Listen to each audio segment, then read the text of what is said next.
broken-down theme song introduces another session of Are You a Genius?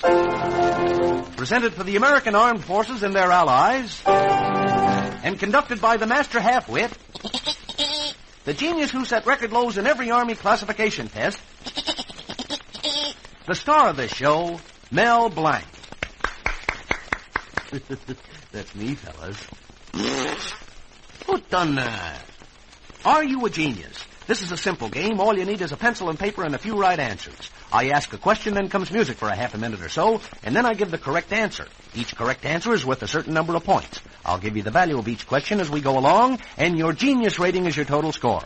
Everybody understand how to play the game? All root. In this session, we have 6 questions, all total to 100 points. All right, students, let's take advantage of this opportunity to improve ourselves. After all, where else can you learn English, geography, history, and how to make boxcars the hard way?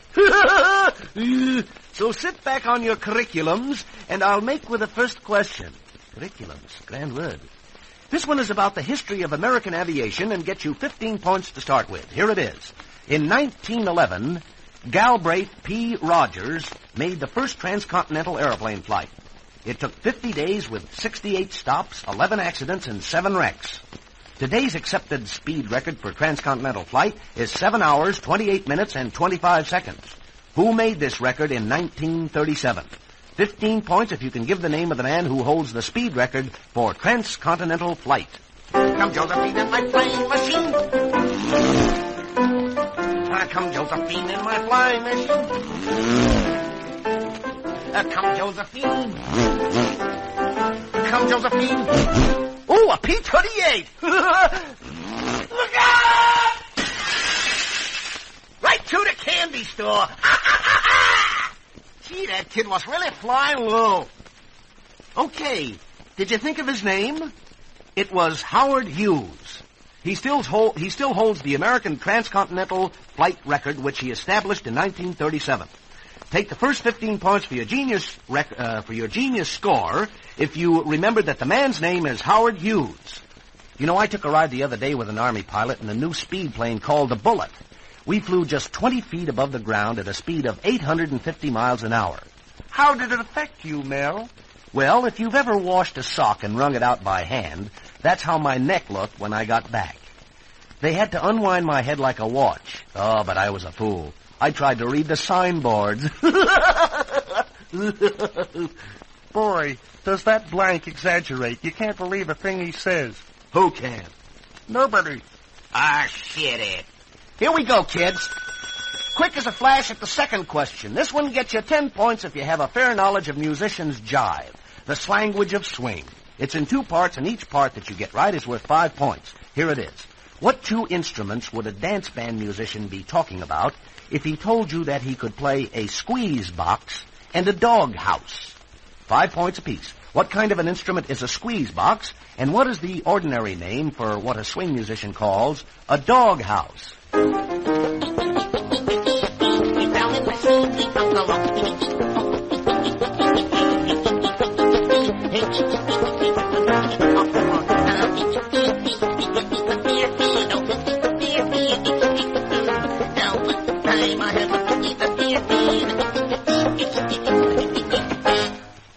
Have to get that last stop fixed.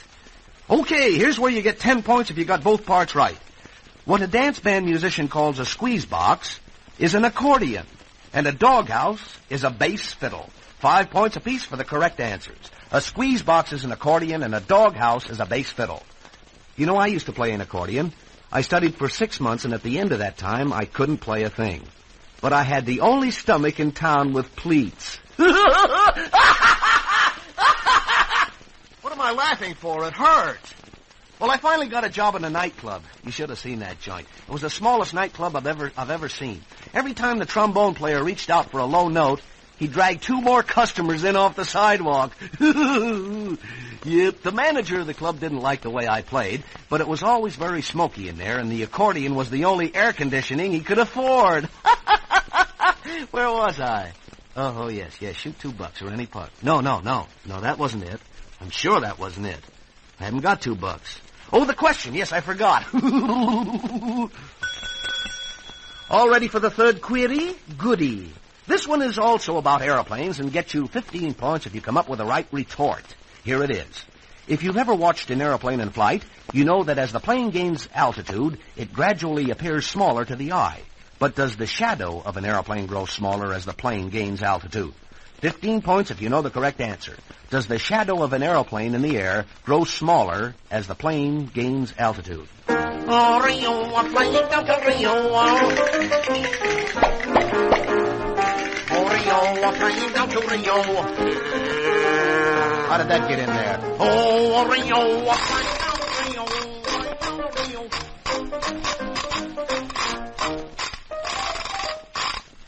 Nasty sounding motor, what? All right, kids, you can stop arguing, because here's the right answer. The shadow of an aeroplane does not get smaller as the plane gains altitude. The shadow remains the same, because the sun's rays are parallel. Take 15 points for your score if you said that the shadow of an aeroplane in the air does not get smaller as the plane gains altitude, but remains the same. My mother-in-law saw her shadow the other day for the first time and went back into the ground for 6 weeks. Brother, is she homely?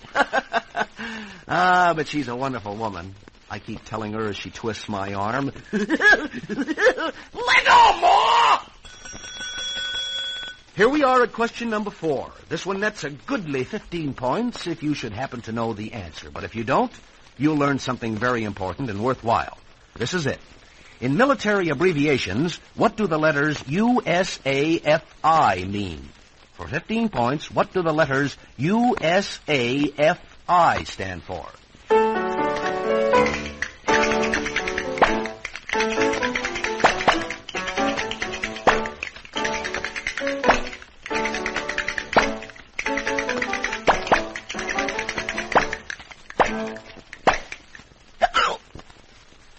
Did you know the answer to that?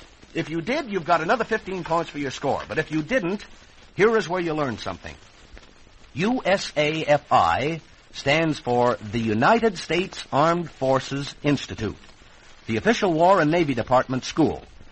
Through the correspondence and self-teaching courses of this school, you can learn almost any subject you choose. There are over 100 different high school and college courses that are open to all in the service. So if you want to improve yourself in your service job and prepare for a better civilian job after the war, here's what to do. Better get a pencil and write this down. If you want to know more about these courses by mail, write to Commandant USAFI in your area. Here are the addresses. Central Pacific Area Branch, APO 958. APO 958. European Area Branch, APO 887. APO 887. Middle East Branch, APO 787. APO 787. If you are in any other theater, write to USAFI, Madison 3, Wisconsin. Madison 3, Wisconsin. Well, goodness gracious, bless my soul, if the very next pop out of the box isn't a real double peachy surprise. Oh, happy me. Listen, fellas, do you crave the better things in life? Do you have a poetic soul that cries out for expression? Do you like the higher type of classical music? Then listen. Are you still listening? This instrument is known as the cigar box fiddle. It's a sort of a musical infiltration course. Today, with the help and assistance of Joel the bartender, playing the piano, I am going to play 3 songs, and each of them have something to do with the word heart. You get 10 points apiece for the ones you guess right. Okay, here's the first heart song.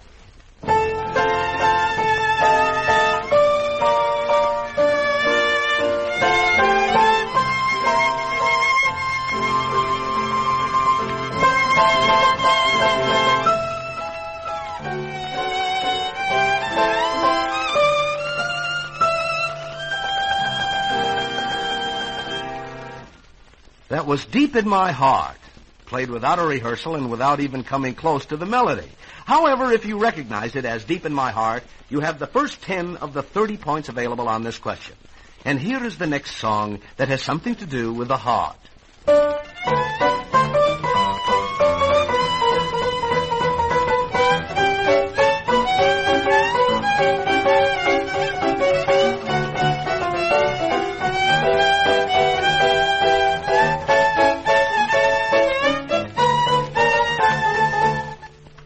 name of that one is Nobody Sweetheart.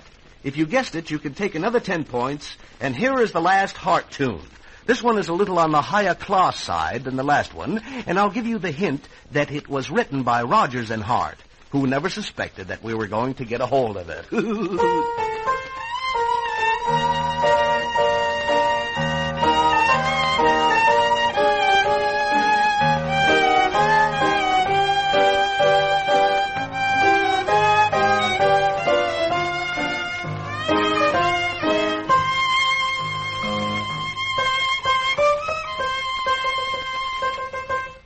And the title of that tune is With a Song in My Heart.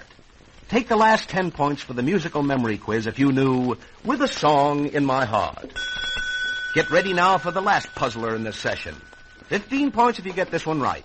It's about horseback riding. Why do I always chunk those things in? Do you know?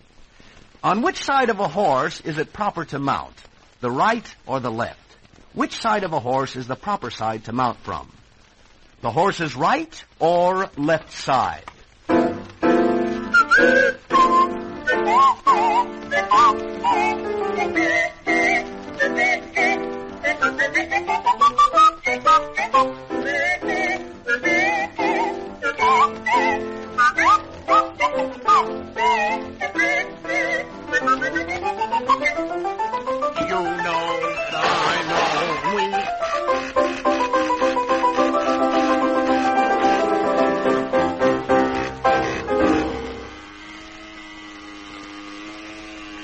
Boy, we can make a production out of it. Ooh! Who threw that? Cut it out! Well, kids, that should have been enough time for you to get the answer. We stalled for you, boys. The proper side of a horse from which to mount is the left side. That's right. To get on a horse properly, you mount on the horse's left side. And that was worth 15 points if you said that. You know, I went out to a dude ranch once for my vacation, and everybody had to dress like a cowboy. I put on a pair of chaps, and I nearly froze to death. Nobody told me you were supposed to wear pants with them.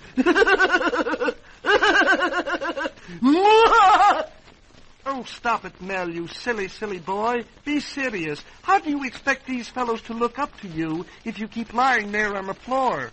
Okay, I'll get up. I can take a hint. Come on, hurry up now. Add up those scores, kiddies, and see how close you came to getting 100 points. The score that is perfect and makes you smart like me. Oh, a bell. Well, men, this is Mel Blanc, the old marblehead, saying adios and telling you to send in some questions, if you think of any, to Are You a Genius, Armed Forces Radio, Los Angeles, USA. Thanks, kids. Oh, yes, and another thing. Don't, whatever you do, don't miss the next chapter of this thrilling and delightful saga of life in the raw. What happens to Sidney the student? Do you think his parents should give up the idea of his being a child prodigy now that he has reached the age of 38? This and more will be answered in our next installment. Are You a Genius is produced by the Armed Forces Radio Service.